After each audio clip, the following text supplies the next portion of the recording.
Je vais mettre aux voix la proposition de loi relative à l'accompagnement et aux soins palliatifs. Le scrutin est ouvert. ফ্রান্সের আইনসভা নিম্নকক্ষ জাতীয় পরিষদ স্বেচ্ছামৃত্যুর অধিকার বিষয়ক একটি বিল অনুমোদন দিয়েছে। এই পদক্ষেপকে দেশটিতে সংশ্লিষ্ট আইন পাশের দীর্ঘ প্রক্রিয়ার প্রথম ধাপ হিসেবে বিবেচনা করা হচ্ছে। মঙ্গলবার জাতীয় পরিষদে এক ভোটাভুটিতে ৩০৫ জন আইন প্রণেতা বিলটির পক্ষে ভোট দেন। বিপক্ষে ভোট দেন ১৯৯ জন। নির্দিষ্ট শর্ত সাপেক্ষে একজন রোগী নিজে বা চিকিৎসা সহায়তাকারীর মাধ্যমে তার জীবনের অবসান ঘটানোর অনুমতি পাবেন, এমন প্রস্তাব রাখা হয়েছে বিলটিতে।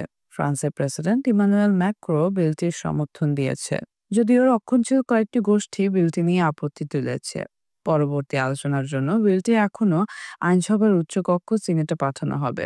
ফ্রান্সের দীর্ঘ ও জটিল পার্লামেন্টারি প্রক্রিয়ার কারণে এই বিলের উপর চূড়ান্ত ভোটের সময় নির্ধারণ করতে ১ মাস লাগতে পারে। তবে উভয় কক্ষ একমত না হতে পারলে সিনেটকে উপেক্ষা করে জাতীয় পরিষদ নিজেই কোনো বিলের চূড়ান্ত সিদ্ধান্ত দেওয়ার ক্ষমতা রাখে। আইন পাশের প্রক্রিয়া যত জটিল বা সময় সাপেক্ষী হোক, বিলটি শেষ পর্যন্ত আইনে পরিণত হওয়ার সম্ভাবনা রয়েছে। কারণ জরিপে দেখা গেছে ফ্রান্সের ৯০% বেশি মানুষ এমন আইনকে সমর্থন করেন যা মারাত্মক অসুস্থ বা দীর্ঘস্থায়ী যন্ত্রণায় ভোগা রোগীদের স্বেচ্ছা মৃত্যুর অধিকার দেয়।